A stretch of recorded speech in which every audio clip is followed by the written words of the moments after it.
And Mute. So good to see everyone again. Just something to think about. I can't remember what we did last year, but I didn't know if you want to continue in the summer months or to take a break or what you would like. And I'm fine anyway and every way. So perhaps you guys could think about it and let me know what your preference is. So I don't know. I kind of have thought about it myself. In other words, even though I'm in Switzerland and it would be 3 o'clock in the morning there, I couldn't be there live. But since you're taping it, I can watch it anytime I want to. So sure. That's the way I see it. Well, if the others want to continue, I'm good with that. Okay. You can talk, actually. Yep. Well, let's turn to Daniel, and we're moving into chapter 5. Chapter 5. Now, as we come into chapter 5, it's a number of years after Nebuchadnezzar's lesson that he received from the Lord, and it's also a number of years after his death. And so we come across a man called Belshazzar, whatever way you prefer to pronounce it. And so we'll read the first 4 verses, and then we'll think about it, because these 4 verses are the foundation for what's going to happen in this chapter, and of what God is going to do in the chapter.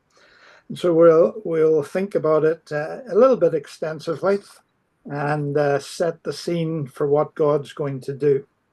So chapter 5 and verse 1 says, Belshazzar the king made a great feast to 1,000 of his lords, and drank wine before the 1,000.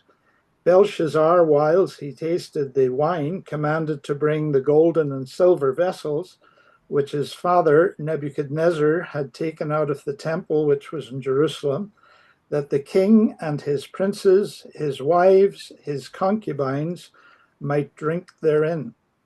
Then they brought the golden vessels that were taken out of the temple of the house of God, which was at Jerusalem, and the king and his princes, his wives, and his concubines drank in them. They drank wine and praised the gods of gold, and of silver, and of brass, of iron, of wood, and of stone. So the Lord will add his own blessing to the reading of his word. But let's do a little thinking about this. Now, as we come in here, Daniel is actually about mid-80s, probably around 84 years of age. We're working on the various dates that we know things happened. And so I think we can be fairly certain that he's somewhere in his 80s. So he's getting to be an elderly man.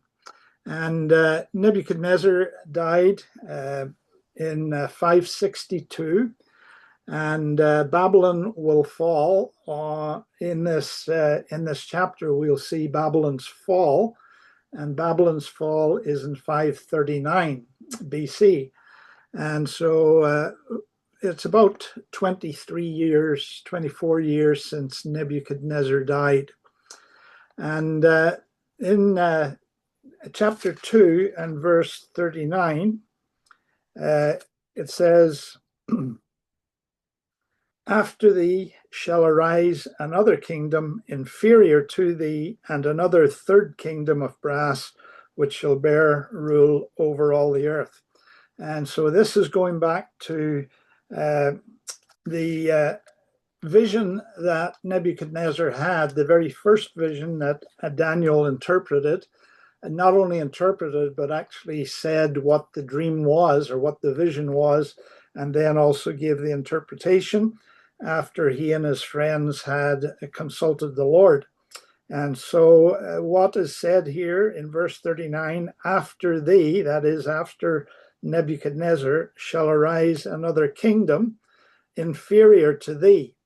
And so that's what we're going to see in chapter 5 here, as another kingdom comes in and takes rule over Babylon.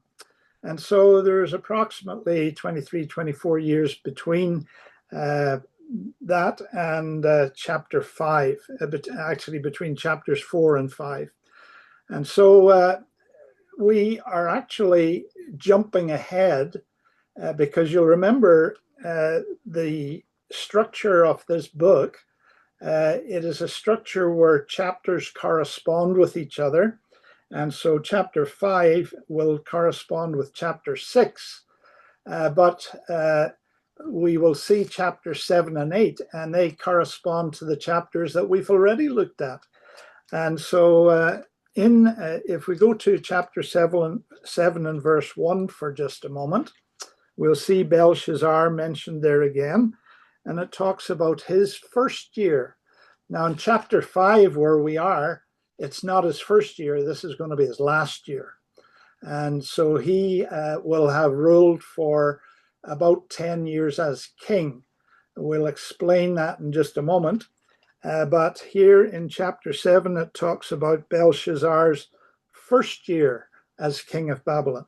And in that year, Daniel had a dream and visions on his head, upon his bed, and he wrote the dream and the sum of the matters. And so we see these visions that God has given to Daniel. And then in chapter 8, we see the third year of Belshazzar.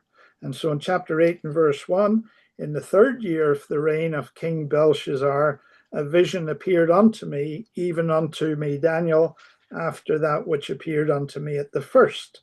And so here we have that vision, or these visions in the first year of Belshazzar and the third year of Belshazzar. But now in chapter 5, we're actually quite a few years later, or if we are a few years later, and we're going to, for the first time in this book, be introduced to Belshazzar.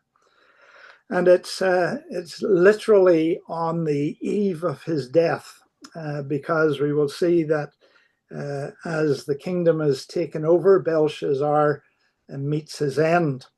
And so the questions arise then, who was Belshazzar? And why is he called a king? Because if you consult the history of Babylon that we know from archaeology and from secular sources, we know that Belshazzar was not necessarily a king. In fact, there was an actual king in place at this time, and Belshazzar was, if you like, someone who ruled in his stead for a little while. And so we'll think a little bit more about that. So what happened when Nebuchadnezzar died? Well, immediately after he died, his son, and his son was called Evil Merodach. And Evil Merodach reigned for a very short time. And Evil Merodach is mentioned in the scriptures. So in 2 Kings, if we go to 2 Kings in chapter 25, we will see Evil Merodach. So 2 Kings chapter 25 and verse 27. And it's talking at this time, or the context is the Judean king Jehoiachin. You'll remember he was taken into captivity in Babylon by Nebuchadnezzar.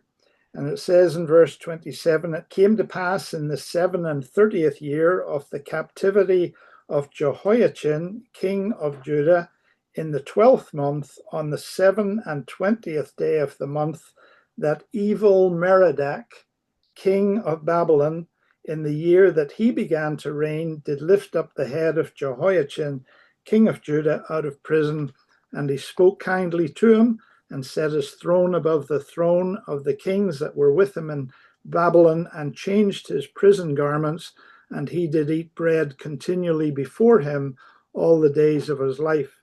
So up until this time, Jehoiachin, one of the last kings of Judah, who was captured and taken to Babylon by Nebuchadnezzar. He has been a prisoner all this time, but Nebuchadnezzar has now died, and evil Merodach, his son, is now king.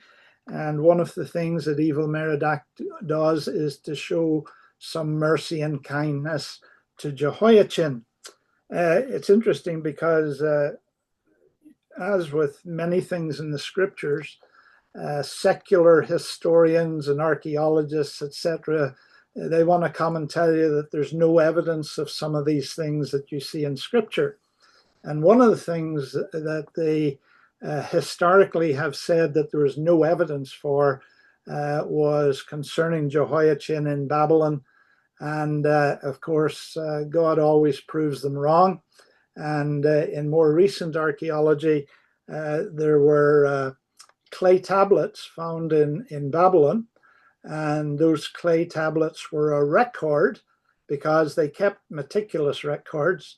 They were a record of the things that were given to the various captives. And so those that were favored, as it says here in verse 28 in 2 Kings 25, his throne, Jehoiachin's throne, was set above the kings that were with him in Babylon. Who were the kings? Well, they were all captives. They were all prisoners of places that had been conquered by Babylon. And in these clay tablets that were found, it's a record of the provisions that were given to these kings. And Jehoiachin is one of the ones that is specifically named in these archaeological records. And so once again, the unbelievers are kind of put in their place, because here God has allowed this information to come to light.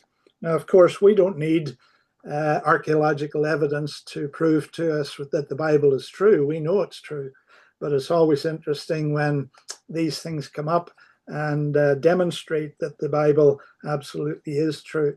And so this is the son of Nebuchadnezzar. He's also mentioned again in Jeremiah 52. And if we go there to verse 31, we will see it again, and it's much the same sort of context. Jeremiah 52 and verse 31, it says, "It came to pass in the 37th year of the captivity of Jehoiachin." It's almost word for word what it says in Kings, 2 Kings.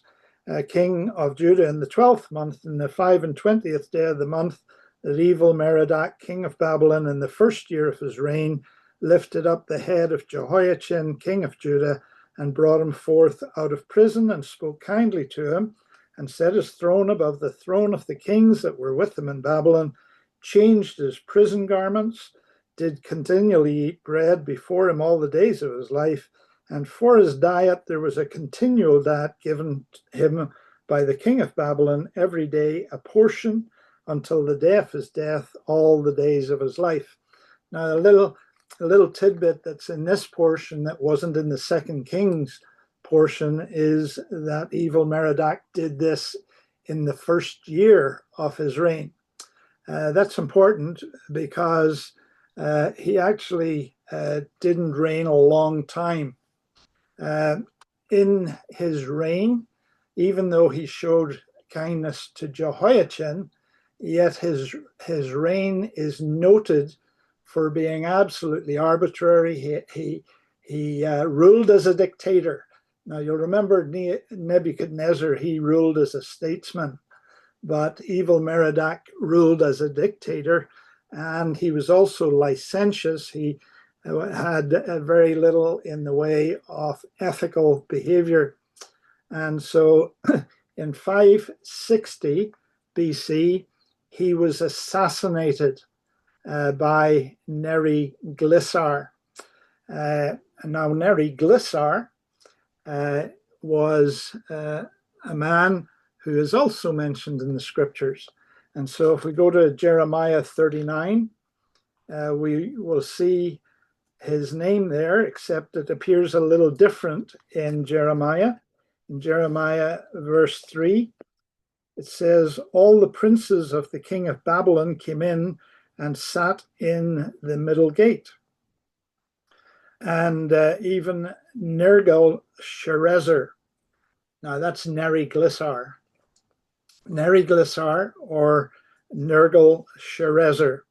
And so it's when did this happen? Well, verse 1 says it was the 9th year of Zedekiah, king of Judah. Zedekiah was the very last king of Judah. In the 10th month, when Nebuchadnezzar, king of Babylon, and all his army against Jerusalem, and they besieged it.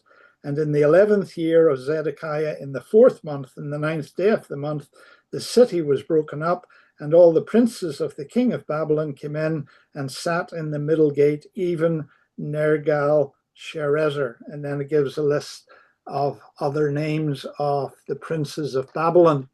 But here is this prince of Babylon, in archaeology and in other places called Neri-Glissar, here called Nergal-Sharezer, and he assassinated evil Merodach and took over as king of Babylon. Now he didn't last a whole length of time either, and he was murdered in 556 BC, and so. As he was murdered in 556 BC, we find that the next king to reign is a son of his. And this son was only a teenager when he began to reign after his father was murdered. And so he was installed as the king. And really, it was the military leaders that were involved in murdering Neri-Glissar or Nergal-Sharezer, as it is in Jeremiah. And these military leaders installed his son, this teenager, as the figurehead, but it was really the military leaders that were pulling the strings and calling the shots in the empire, the Babylonian Empire. Now, a little later on, he didn't reign very long either. The whole point of having him in place was to give legitimacy to the control of the empire.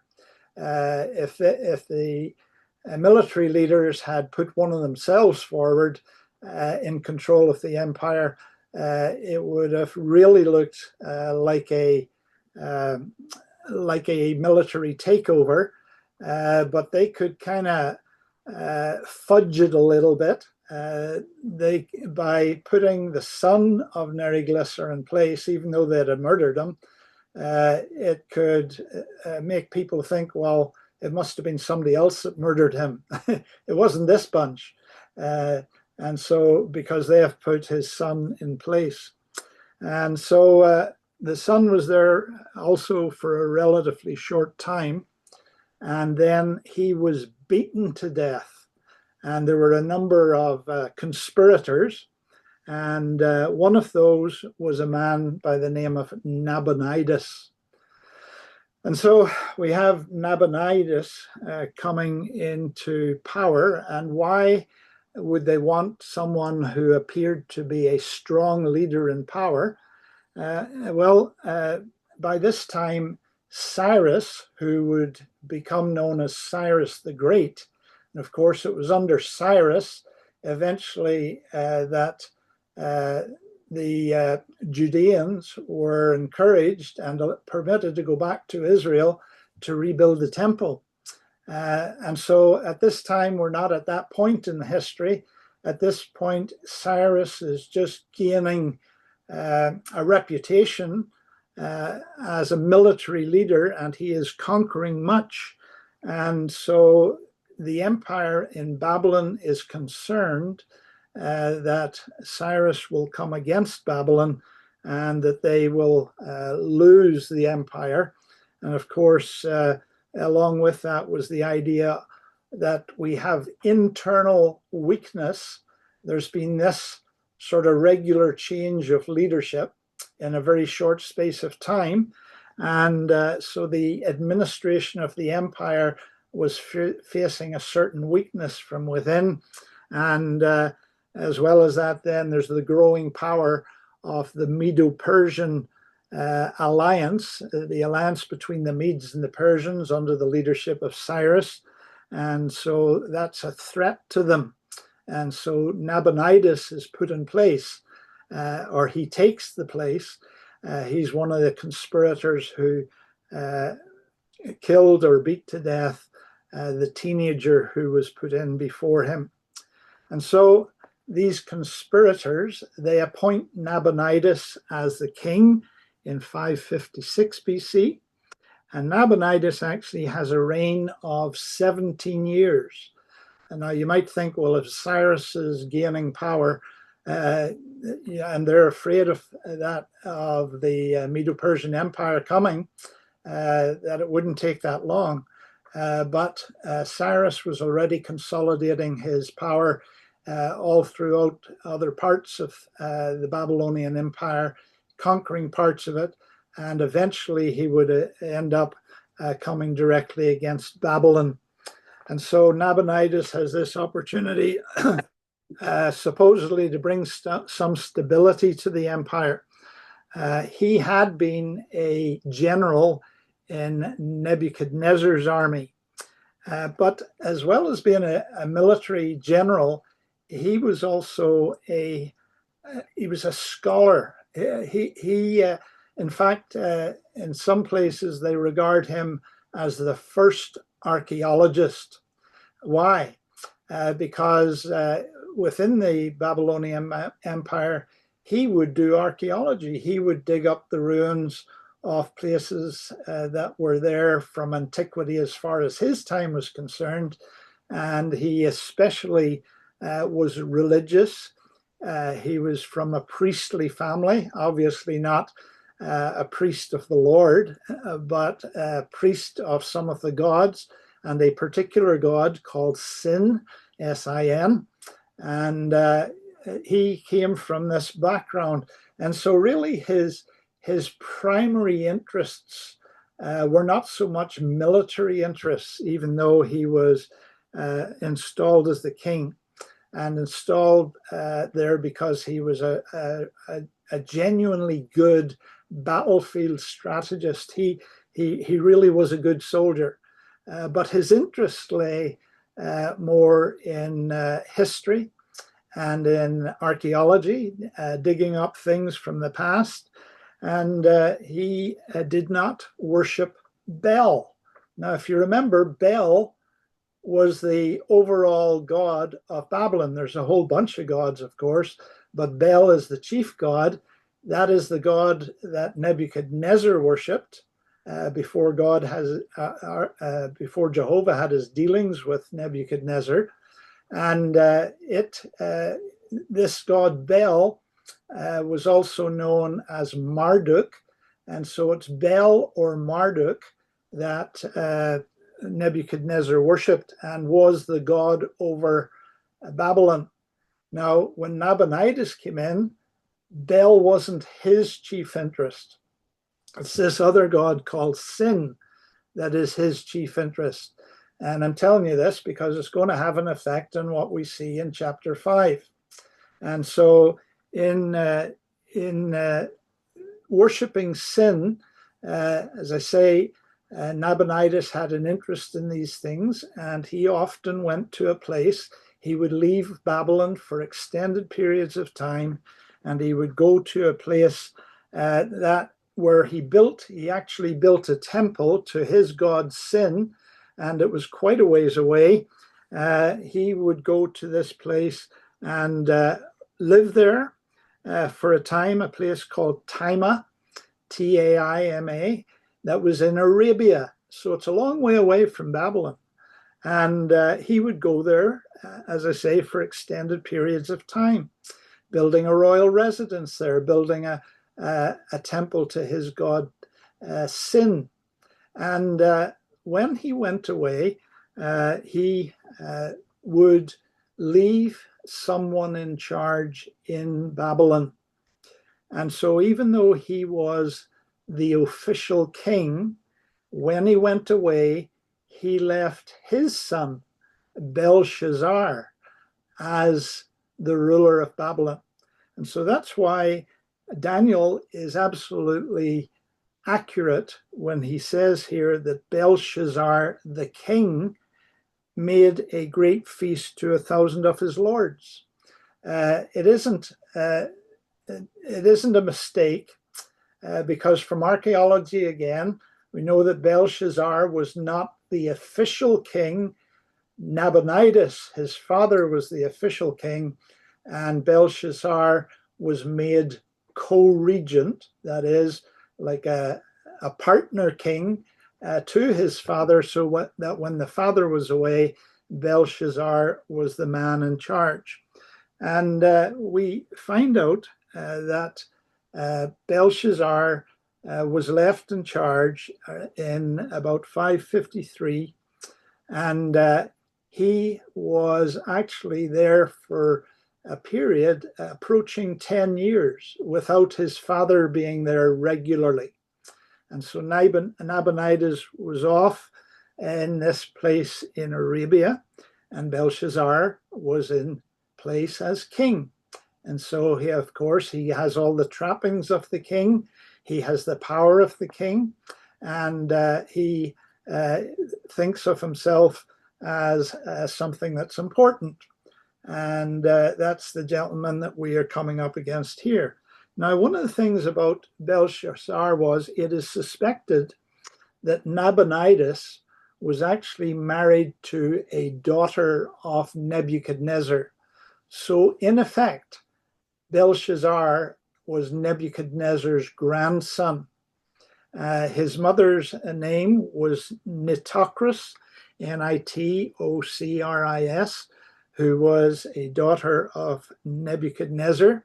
And so if you think back to when Nabonidus seized the throne, he really is marrying this woman that gives him even more of a supposed right to the throne. He's married to the daughter of Nebuchadnezzar.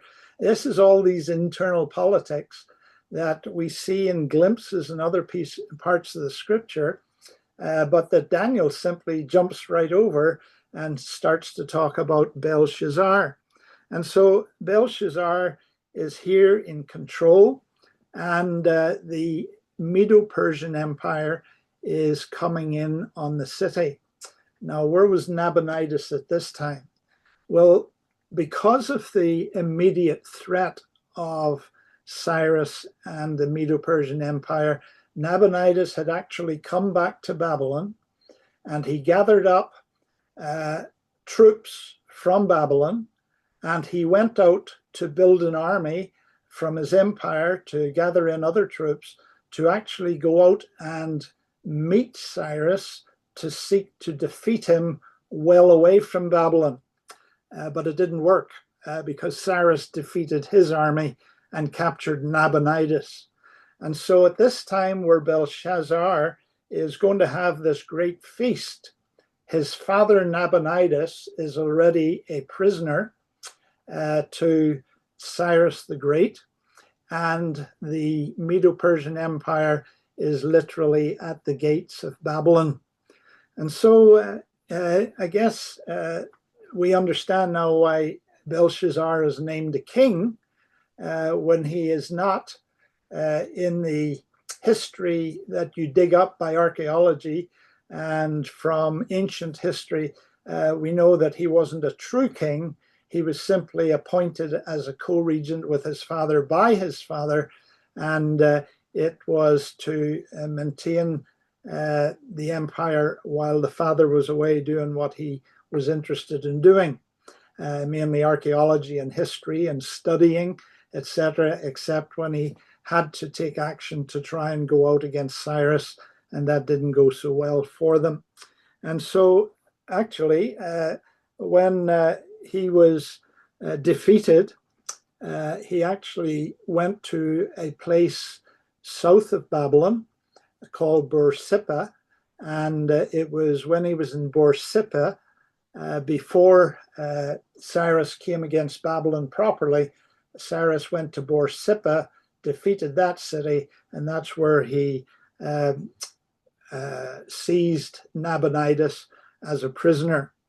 In fact, Cyrus actually treated Nabonidus very well, and he sent him to a place called Carmania and allowed him to live there until his natural death, but also under the condition that he did not return ever to Babylon. And so I'm just going to put up the PowerPoint here just to show you some of these things and find out where to share here. Oh, there it is. Okay. And so hopefully you can see PowerPoint should say Daniel Kamloops Gospel Chapel. Okay, so here is the map that we're talking about with regard to where Babylon was, and we can see Babylon there in red, right, sort of halfway up the map towards the right side, and it's between the Euphrates and the Tigris. And then as we move into this, you'll see right in the middle of the map, you'll see Babylon, and almost below it is Borsippa. That's because although it would take you a while to walk there, it was relatively close to Babylon.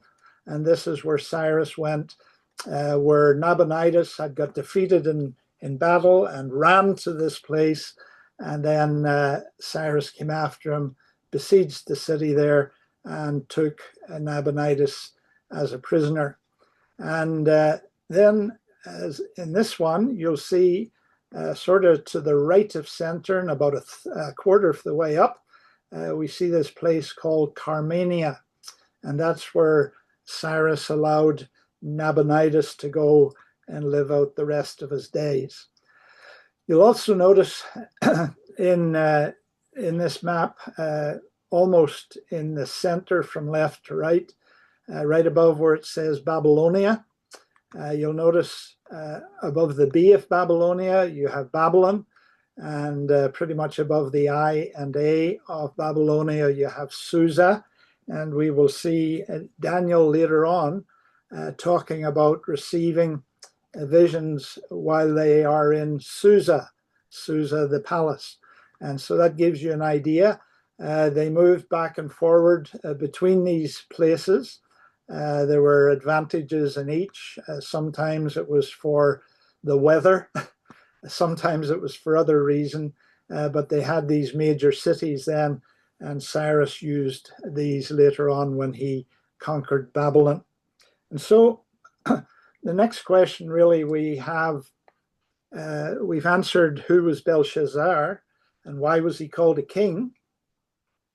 And the next question would be, well, if the Medes and the Persians are right outside the gates of Babylon, why are we having a feast? I mean, what's going on in this guy's mind that he's partying while the enemy is at the gate? And so as just another map showing Carmania again. And just this one before we move on. This is called the Cylinder of Nabonidus. Again, this is some archaeological information that talks about Nabonidus and his reign and what he did, etc.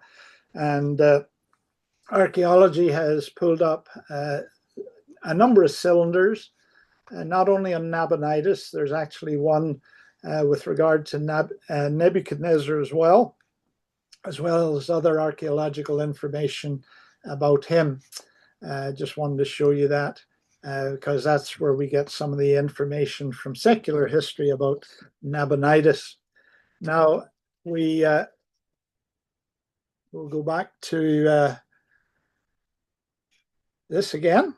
And so as we move into this, it says the king made a great feast to 1,000 of his lords.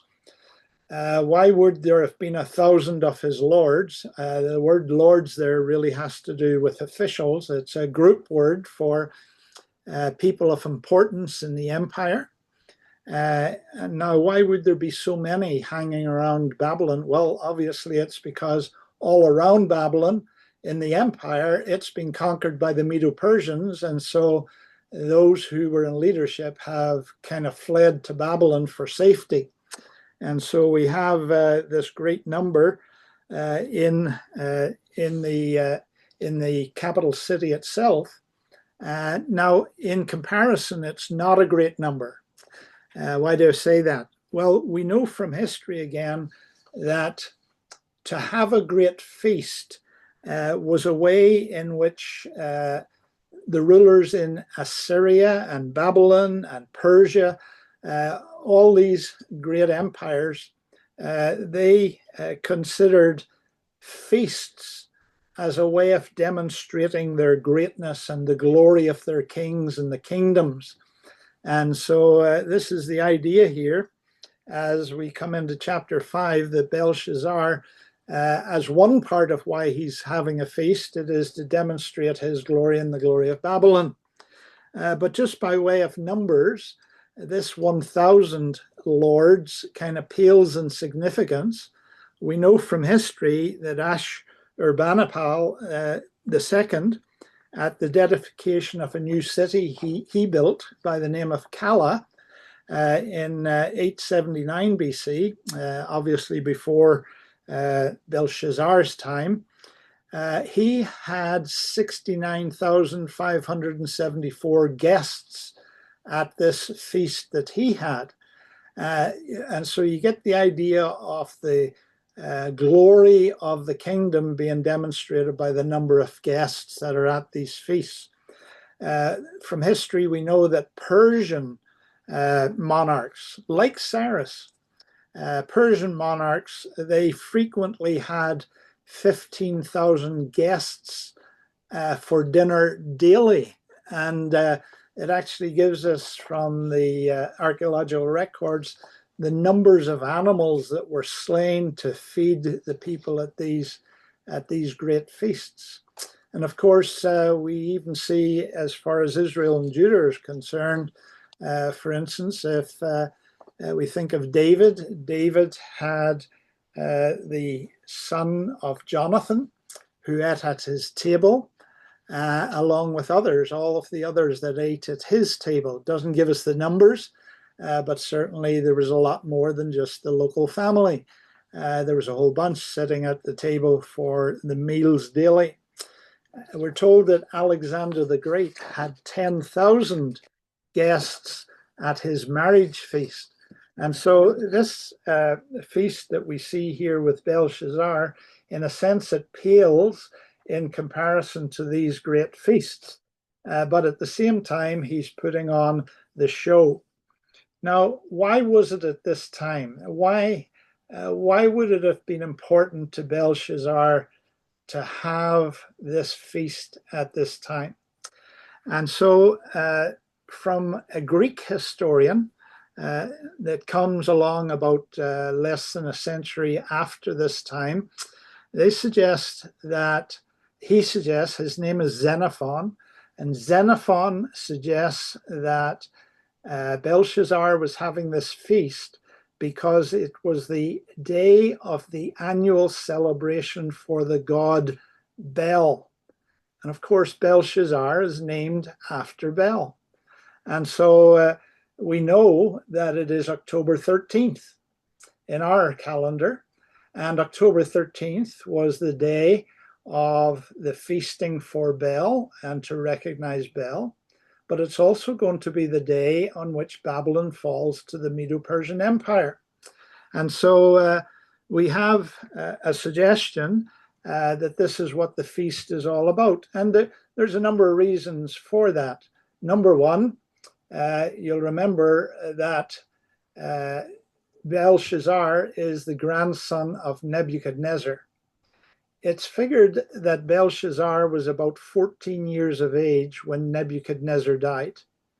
And so Belshazzar would have been very familiar with the prophecies that Daniel gave to Nebuchadnezzar. They were something that Nebuchadnezzar was not quiet about. He talked about these things. He was likely familiar with the fact that God had said that Nebuchadnezzar's kingdom would be succeeded by one that was not quite as glorious as his. And now you have the Medo-Persians at the gate. As well as that, Belshazzar was old enough that he was around when Nebuchadnezzar sent that edict around the empire that we saw in chapter 4, where Nebuchadnezzar is testifying to the power of the God of Israel, to Jehovah. And obviously, if he's talking up Jehovah, he is incidentally talking down Bel, because Bel was Nebuchadnezzar's, or Marduk was Nebuchadnezzar's god. But now he's extolling the God of the Hebrews, which automatically means that he is dismissing Bel, his god. And now we have this man who is named after Bel. And the suggestion is that, of course, in the thinking of the day, we need God to intervene to save us from these Medo-Persians. So who do we go to? Well, we do everything to placate Bel, to get him on our side.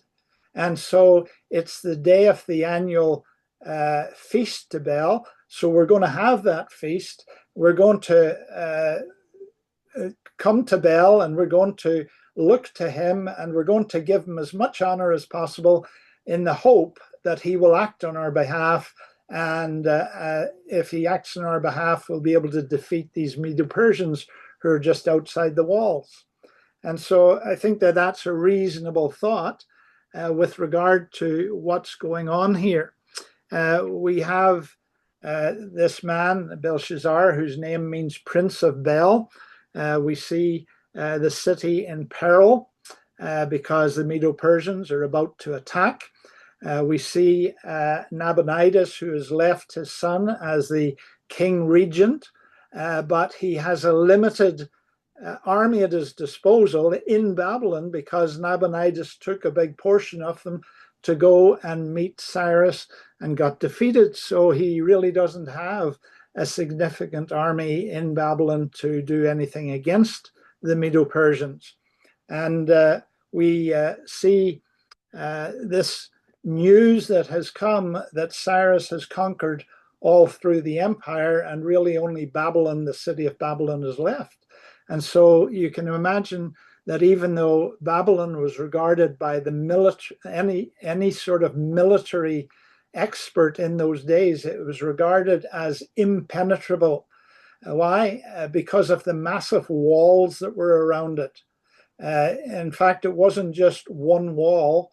The walls were wide enough to have chariot races on them, and then they were double stacked. In other words, it wasn't just one wall around Babylon. There were two walls. So one wall, then a space, and then another wall. And these were built, they were so thick. And on those walls, there were towers the whole way around.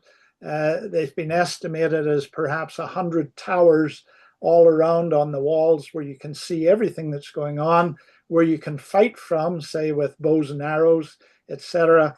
And so Babylon was literally regarded as impenetrable, even though at this point it's the very last city that Cyrus is coming against in the Babylonian Empire. So there's a natural fear within the inhabitants, even though they think they're safe in their city, yet this Medo-Persian Empire that's at their gates has conquered everything around. So why wouldn't you be somewhat afraid? Now, there is a sense of security, not just from the setup of the city, but as well as that, we know from history that there was 20 years' supply of food in the city. That was enough to feed the whole city. And so again, while there's fear of what's outside, yet there's a certain sense of security inside. We can sit back, we got lots of food. They also had lots of water because the river Euphrates it was channeled right through the city, and so they had an ample supply of water. And so in one sense, they're feeling somewhat secure, even though in the back of their minds there's all these soldiers outside the city. And so they have this party, and they think that they are safe in having the party. And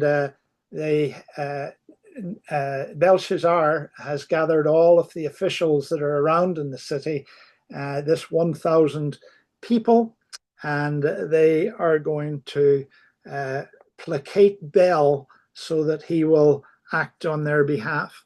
And so we get this concept. If you think of a massive, strong army outside the gates and Belshazzar inside the gates, he's trying to give the people of Babylon some confidence. Again, I think that's part of having this party, not just that it was the anniversary in which they remembered Bel, but if people can be seen to be happy and joyful, etc., then it would encourage the people of Babylon not to be downhearted and not to be so afraid of what was outside the walls.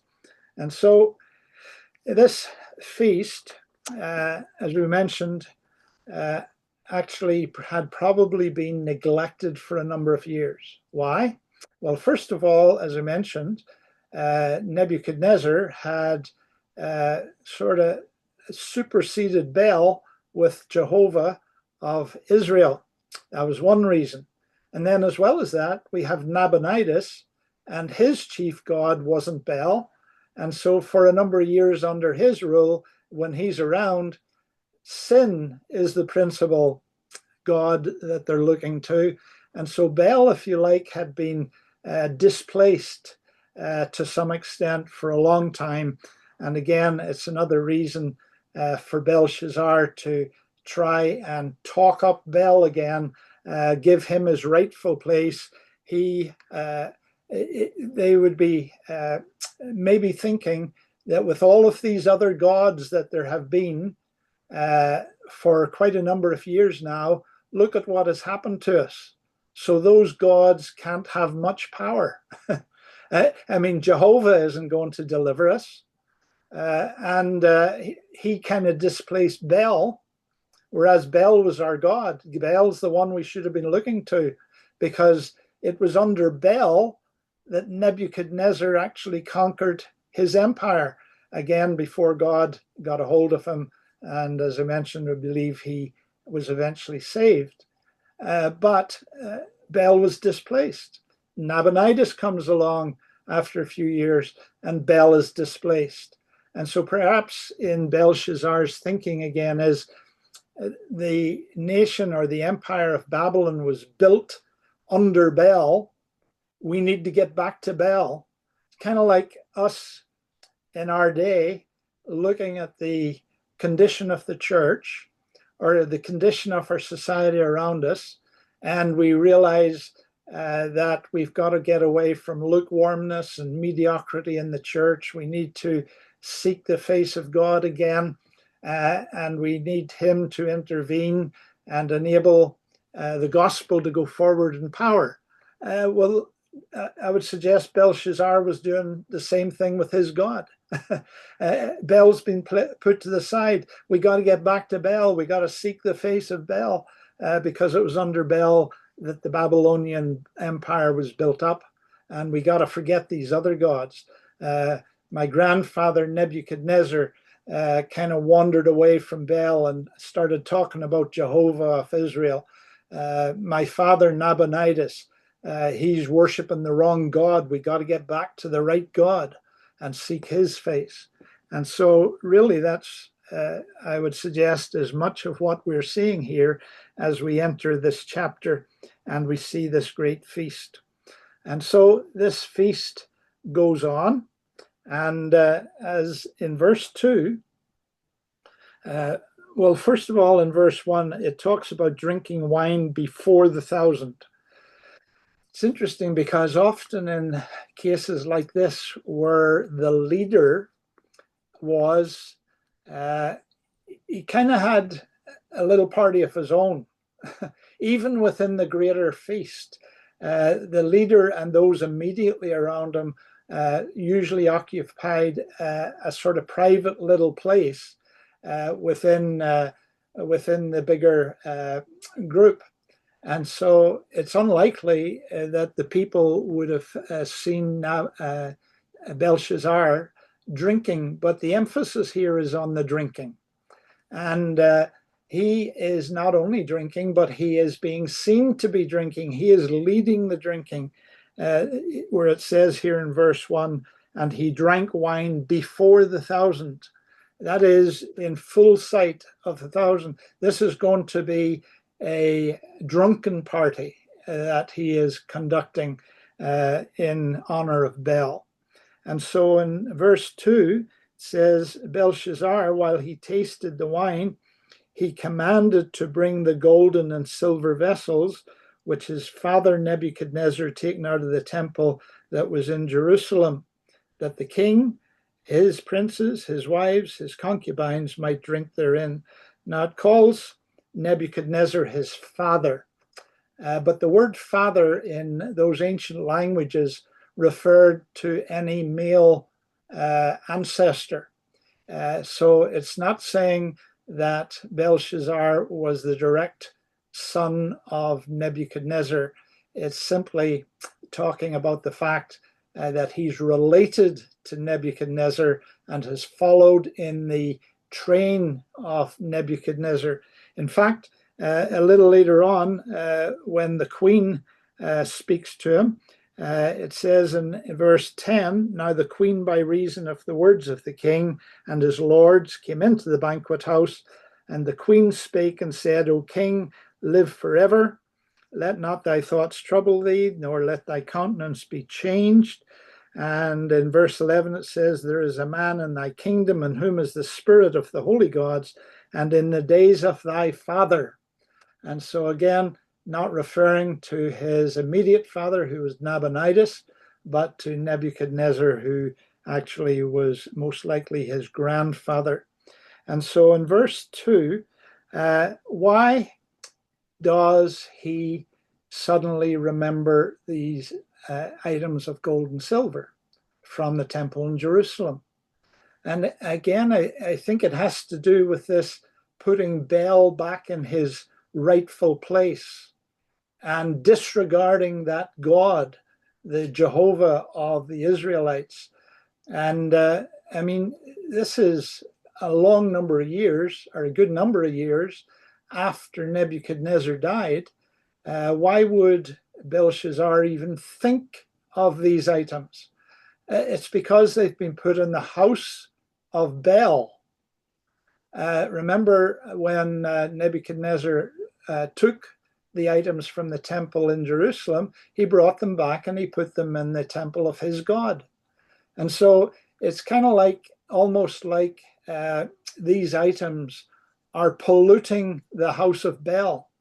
These items that represent that God who has displaced Bel, now Belshazzar is going to use them, if you like, to disregard the God of the Israelites, to put him in his place and allow Bel to be raised up to the place where Belshazzar thinks he ought to be, as they seek his face for victory and for safety from the Medo-Persians. And so here he commands that these golden and silver vessels would be brought. And again, these are known. I mean, when Nebuchadnezzar would have conquered other places, I'm sure he likely brought various trophies of his victories and put them in the house of his God also. But why the ones from Israel? Well, it's because that king, or that God, the God of Israel, actually had something to do with the reign of Nebuchadnezzar. All the other places he conquered, their gods didn't come and have a direct effect on the life of Nebuchadnezzar or on the life of the empire. But this God of Israel did. And the God of Israel intervened in the Babylonian Empire and its king Nebuchadnezzar. And so again, I think it's partly this symbolic thing that Belshazzar is going to put Bel back in his proper place, and he's going to do everything that he can to put Jehovah in what he thinks is his proper place. We don't have any regard for this Jehovah.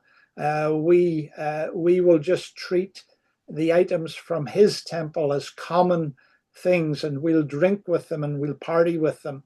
And in that way, we will show our total disdain for God. And this, of course, is the basis. This is the foundation of what's going to happen to Belshazzar on this very same day. Within a few minutes, literally, God is going to write on the wall and will bring an end to Belshazzar. And so in verse 3, we find that they bring out the vessels and they all drink from them. And it says they drank wine and they praised the gods of gold and silver and brass and iron and wood and stone. And so while they're praising Bel and remembering him and giving him honor, they're also praising every other god that they can think of. And it's all in the face and before Jehovah, who is very aware of what's going on and is going to bring his judgment as a result. And it's because of this worshiping of the gods that are not Jehovah that God actually acts very suddenly. And so verse 5, we're done for tonight, but verse 5, it says, in the same hour. That phrase has been used twice before. We'll see it next week, but it means immediately, right now. And so they did these things, and right now God took action, and we'll see that action as we look into it the next time. So we'll finish there for tonight, and then if you have any thoughts or observations, let's have those. Gracious Heavenly Father, once again, we